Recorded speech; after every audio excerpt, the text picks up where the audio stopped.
Madame, Messieurs, bienvenue.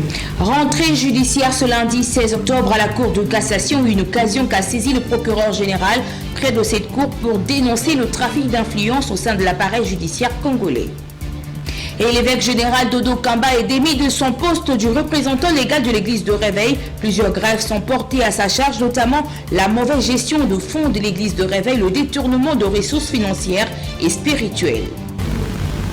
Aimables téléspectateurs, excellentes conditions télévisuelles sur nos antennes. Démarrons avec la rentrée judiciaire de la Cour de cassation ce lundi 16 octobre au Palais du Peuple en présence du magistrat suprême Félix-Antoine Tshisekedi. Dans sa mercuriale, le procureur général près la Cour de cassation a dénoncé le trafic d'influence au sein de l'appareil judiciaire congolais. C'est devant le chef de l'État Félix-Antoine Tshisekedi que la cérémonie solennelle de la rentrée judiciaire de la Cour de cassation 2023-2024 s'est ouverte dans la salle du Congrès du Palais du Peuple à Kinshasa après 2 mois de vacances. Le trafic d'influence étant un délit prévu et réprimé par les codes pénals et sanctionné par les tribunaux correctionnels, le procureur général près la Cour de cassation, Firmin Vondé, a fustigé les trafics d'influence au sein de l'appareil judiciaire congolais lors de sa mercuriale. La justice a-t-on coutume de dire est la manifestation vivante de la démocratie et un pilier majeur de l'état de droit. Mais pour qu'elle joue efficacement ce rôle, elle doit être indépendante, impartiale, équitable, bref, au-dessus de toute forme de pression. Malheureusement, tel n'est pas toujours le cas, et chaque jour qui passe apporte la preuve que les décisions judiciaires sont souvent exposées aux tares multiformes, au nombre desquelles figure le trafic d'influence. Le trafic d'influence existe dans divers milieux politiques, administratifs, judiciaires, économiques, etc. Mais ci et là, il passe sournoisement inaperçu. Et de son côté, le bâtonnier national Michel Chebele a plaidé auprès du gouvernement pour l'amélioration des conditions sociales des magistrats en activité comme en retraite. La pension de retraite du magistrat congolais, plaidoyer pour l'amélioration des conditions de vie du retraité. Pourquoi le choix d'un tel sujet? Tout simplement parce qu'après la retraite du magistrat, il y a toute une vie. L'avocat est le défenseur de tout le monde, y compris le magistrat lui-même. La magistrature et les barreaux sont 2 corps de la même famille judiciaire, mais avec des rôles différents. Et d'ailleurs, les animateurs de ces 2 corps viennent de la même faculté, celle de droit. Signalons que, pour la première fois, le nouveau premier président de cette cour, Eli Leondo Mbakabea, a prononcé la notion inaugurale de la rentrée judiciaire dans laquelle il a témoigné sa profonde gratitude au magistrat suprême pour la confiance placée en lui dans la lourde mission de redorer les blasons longtemps ternis de la justice au sein de l'ordre judiciaire. Abordons la 115e réunion du Conseil de ministres présidée par Félix-Antoine Tshisekedi, président de la République, le week-end dernier à la Cité de l'Union africaine. Sa communication est essentiellement portée sur 4 axes prioritaires, notamment sa participation à la session de l'Assemblée générale des Nations unies, sa mission d'itinérance effectuée très récemment au Grand Katanga. Suivez ce compte-rendu de Patrick Mouyaya. La communication du président de la République, chef de l'État, portait sur 4 points principaux, à savoir 1. De sa participation à la 78e session de l'Assemblée générale de l'Organisation des Nations unies à New York. Le 2e point de la communication du président de la République a porté sur son itinérance dans les provinces du Haut-Katanga et du Lualaba.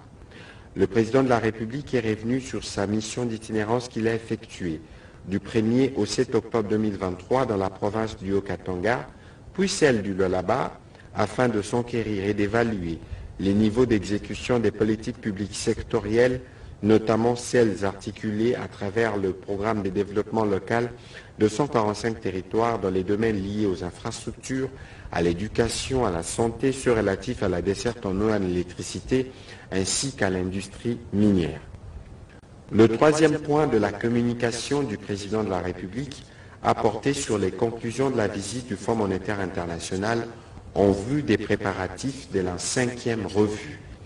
Le président de la République a terminé sa communication en évoquant les naufrages des embarcations sur les réseaux fluvial et lacustres. Le président de la République a engagé le gouvernement à capitaliser les fleuves Congo et les rivières comme le prolongement des routes afin de couvrir tous les territoires nationaux, d'où la nécessité de tout mettre en œuvre pour éviter des naufrages des embarcations avec des lourds bilans humains et matériels, dont les causes principales sont notamment la surcharge de passagers et des marchandises, les mauvais balisages de voies navigables, la navigation nocturne ainsi que la non-conformité des embarcations à la réglementation en la matière. Au Parlement, précisément à la Chambre haute, les sénateurs ont adopté en seconde lecture le projet de loi portant prorogation de l'état de siège en Ituri et au Nord Kivu pour la 58e fois consécutive. Cette nouvelle prorogation avait pris effet le même jour pour 15 jours supplémentaires. Après cette adoption, le texte sera renvoyé au président de la République pour promulgation. Le samedi 14 octobre dernier, les sénateurs ont adopté en seconde le projet de loi portant prorogation de l'état de siège en Ituri et au Nord Kivu pour la 58e fois consécutive. Cette autorisation de plus intervient après que le président de la République démocratique du Congo, Félix-Antoine Tshisekedi, se soit prononcé à l'issue de conclusion de la table ronde sur le sort de cet état d'exception. Pour le commandant suprême de forces armées, l'état de siège reste maintenu, mais certaines mesures d'allègement de cet état sont prises pour l'aller progressive vers la levée totale. Notons que cette nouvelle prorogation prend effet le même samedi pour 15 jours. Après cette adoption, le texte sera envoyé au président de la République pour promulgation. Par ailleurs, depuis mai 2021, le gouvernement avait déclaré un état de siège dans les provinces de l'Ituri et du Nord Kivu suite à la résurgence de l'insécurité. Les entités territoriales décentralisées sont la ville, la commune, les secteurs et la chefferie. Les entités territoriales déconcentrées sont les territoires, les quartiers, le regroupement et les villages. Dans un autre registre, il faut savoir qu'au cours de la 8e session ordinaire de la Grande Commission mixte tenue à Kinshasa du 12 au 15 octobre dernier, la RDC et l'Ouganda ont convenu à la suppression de droits d'entrée pour l'octroi de visas en vue de favoriser la libre circulation de personnes. Les deux parties ont reconnu que la géographie, la culture et l'histoire commune leur imposent des obligations particulièrement en matière de concertation permanente pour l'intérêt de leurs peuples respectifs. La République démocratique du Congo et la République de l'Ouganda ont convenu de la suppression de droits d'entrée pour l'octroi des visas en vue de favoriser la libre circulation de personnes. Cette décision a été prise au cours de la 8e session ordinaire de la Grande Commission mixte qui s'est tenue à Kinshasa du 12 au 15 octobre dernier. Pour l'intérêt de leurs peuples respectifs, les deux parties ont reconnu que la géographie, la culture et l'histoire commune leur imposent des obligations, particulièrement en matière de concertation permanente. Notons que cette collaboration apporte le renforcement de relations fraternelles qui existent entre les deux pays et exprime la disponibilité du gouvernement congolais à redynamiser le lien économique, commerciaux, culturel et sécuritaire. Par ailleurs, les parties prenantes ont aussi exprimé la nécessité de collaborer pour d'autres questions en rapport avec la coopération dans la fiscalité, le douane, le transport, le télécommunication et la communication industrielle, l'agriculture, la pêche, puis la lutte contre la corruption. Les deux pays ont convenu de mettre sur pied en 3 mois un comité mixte permanent de suivi en vue de la mise en œuvre de recommandations issues de cette 8e session. Cette fois-ci, la question consacrée au fonctionnement de l'Assemblée provinciale de Kinshasa a pris la mise en accusation de la plénière contre Godin Poyi et Papi Epiana, respectivement président et questeur de cet organe délibérant. La Cour d'appel de Kinshasa-Gombe a annulé cette démarche dans les après-midi du vendredi dernier. Ces processus qu'il a qualifiés entachés d'irrégularité qui ne donnent pas aux accusés la possibilité de se défendre. Malgré la décision de la Cour d'appel, l'Assemblée provinciale de Kinshasa a maintenu sa décision du samedi 14 octobre dernier consacrée à la planification des élections afin de remplacer Godin Poyi et Papi Epiana.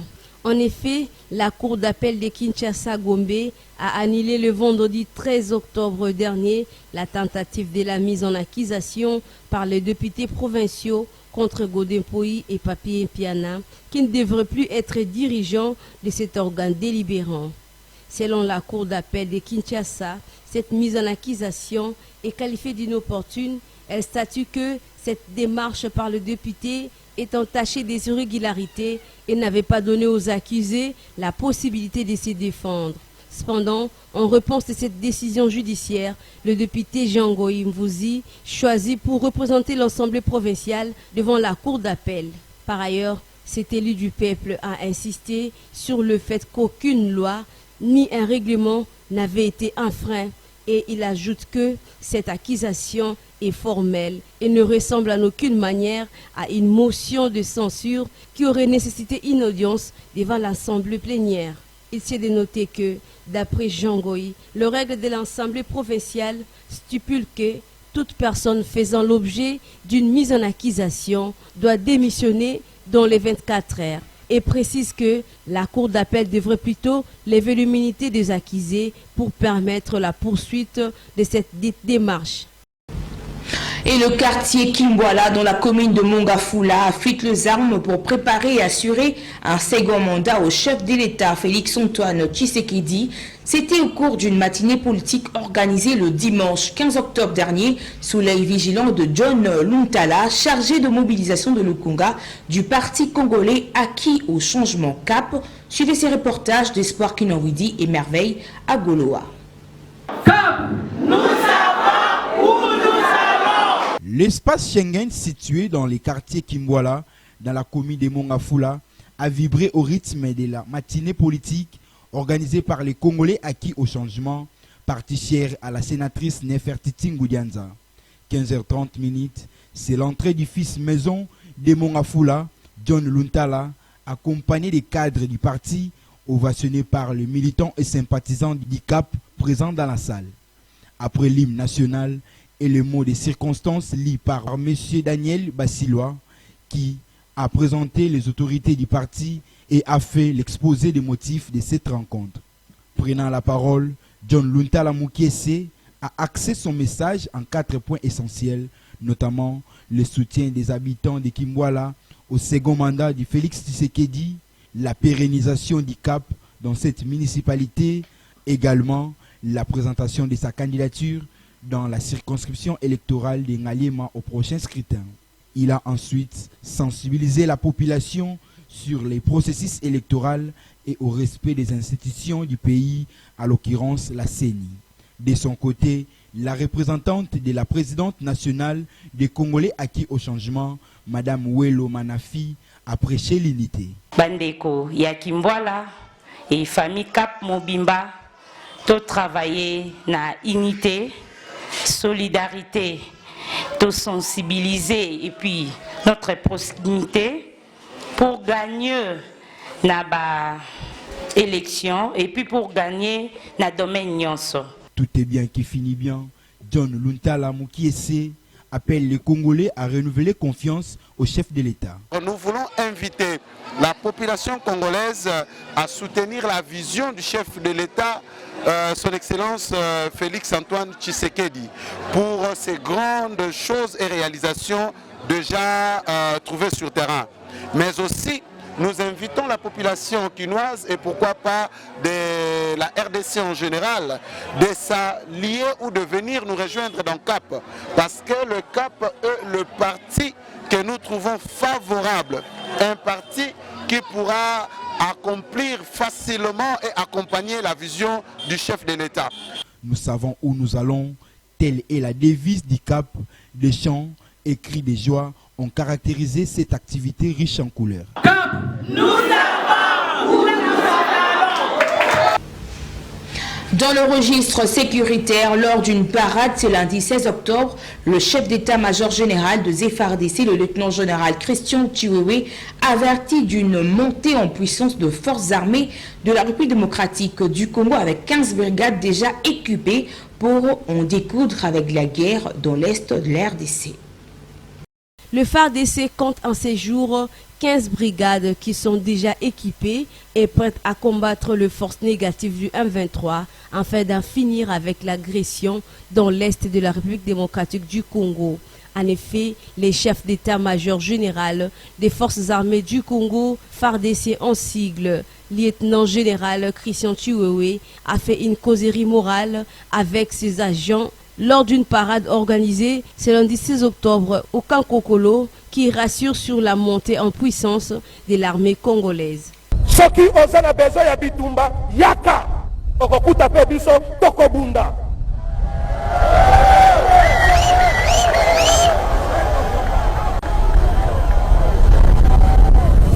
Askari, est-ce que toza prêt ya bitumba? Est-ce que toza prêt ya kobunda na banguna na biso?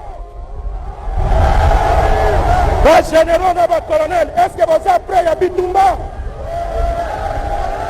Ici de noter que pour bien faire cette causerie, les chefs des FARDC a aussi insisté sur sa propre mission prioritaire dans l'armée congolaise. Cependant, Christian Chiwewe n'a pas manqué de rappeler à son armée formellement leur mission principale.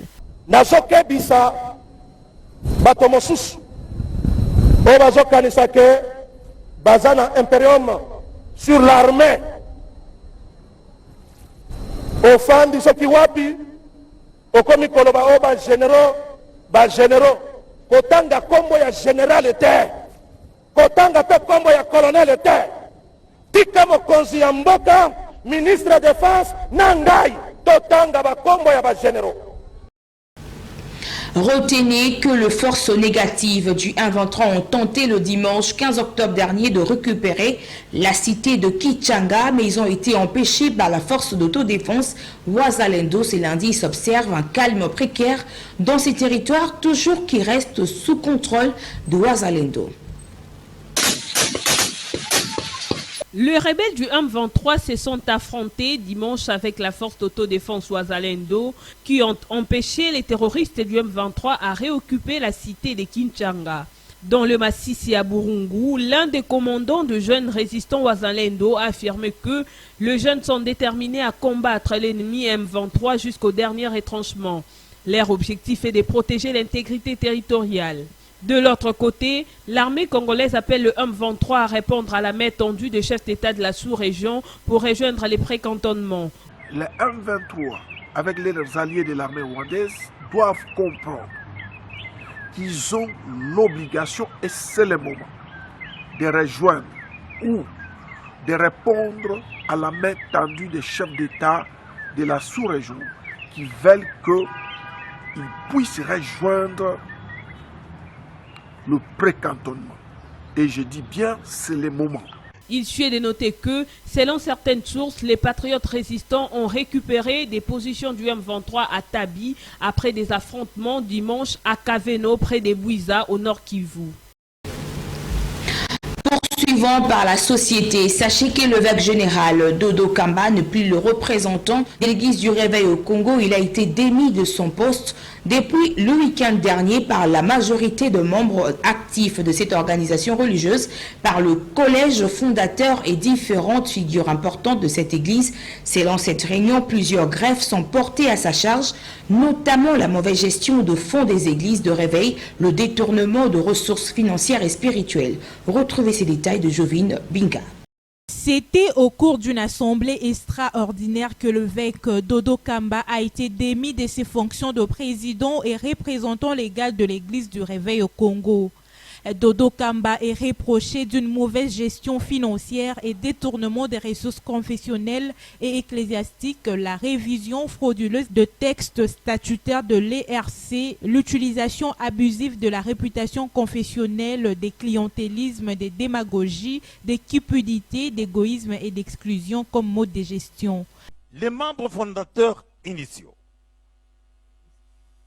les membres fondateurs cooptés et les personnalités responsables des églises membres signataires des statuts originels formant la majorité des membres effectifs ont décidé la destitution du président représentant légal et évêque général, le prophète Israël Dodo Kamba Balanganaï, de ses titres et ses fonctions à la tête de l'ERC.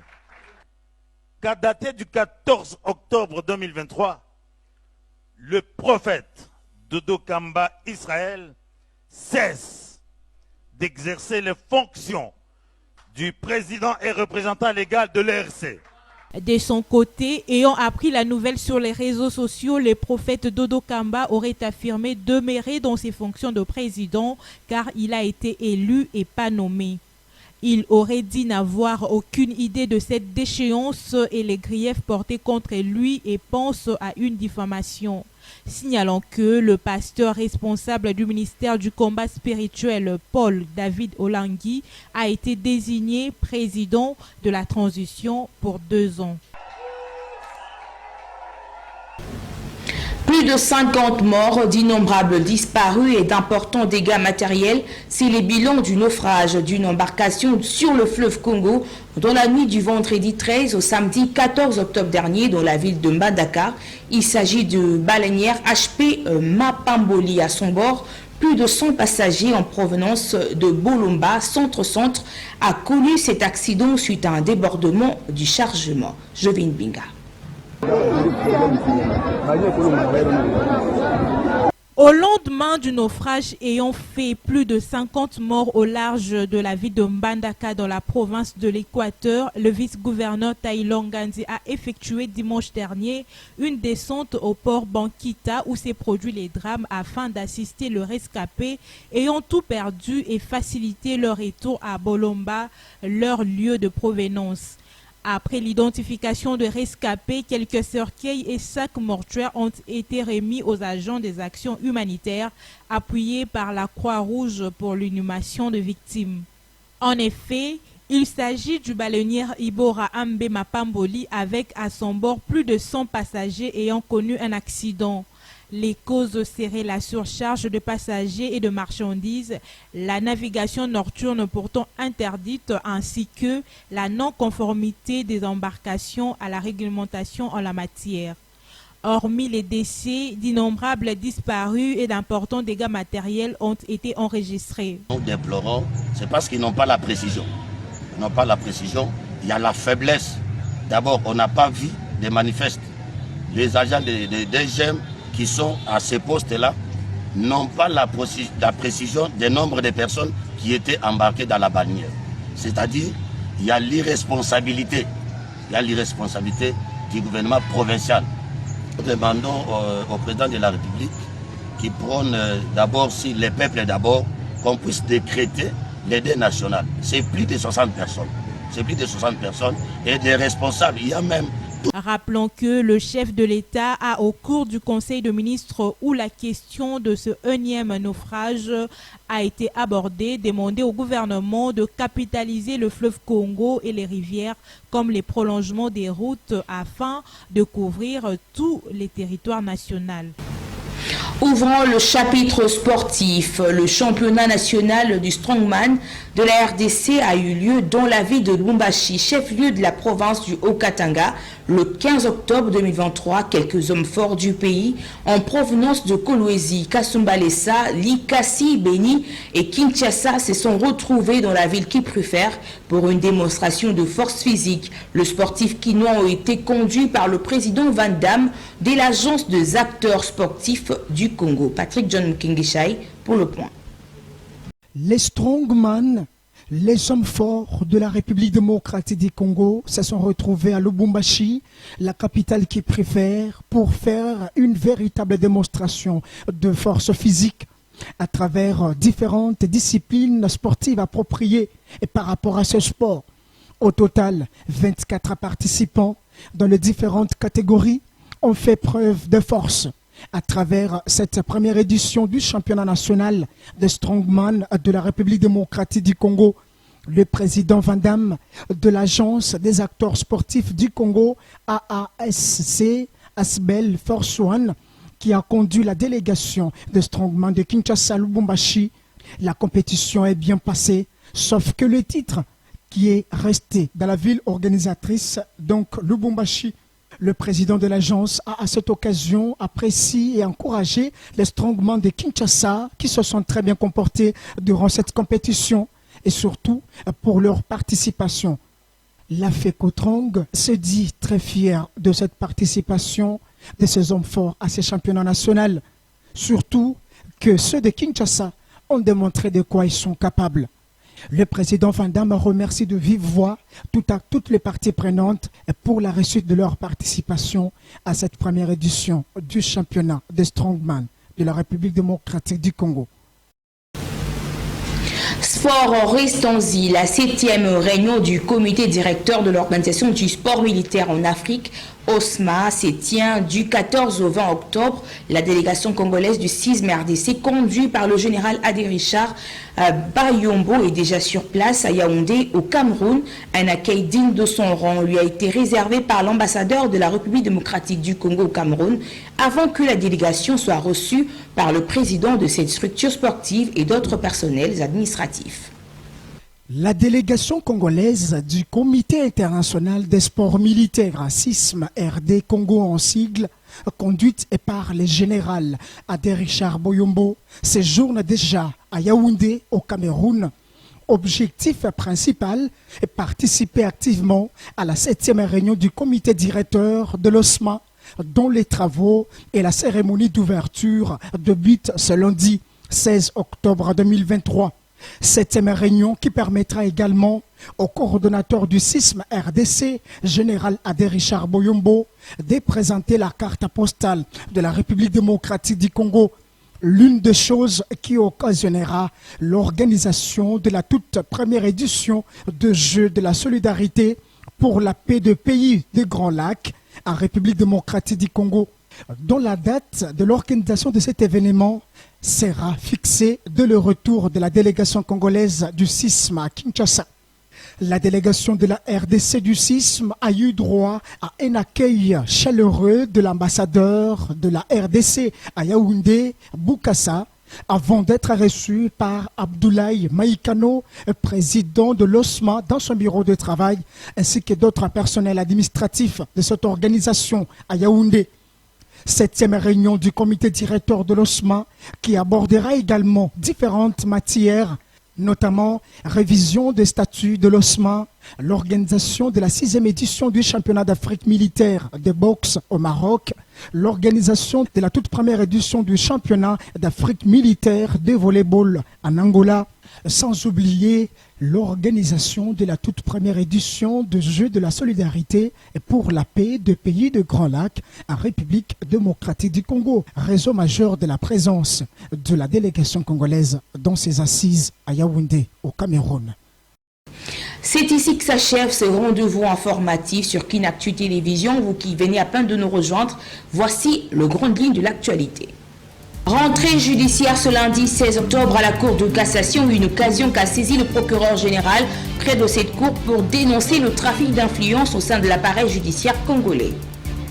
Et l'évêque général Dodo Kamba est démis de son poste du représentant légal de l'église de Réveil. Plusieurs grèves sont portées à sa charge, notamment la mauvaise gestion de fonds de l'église de Réveil, le détournement de ressources financières et spirituelles.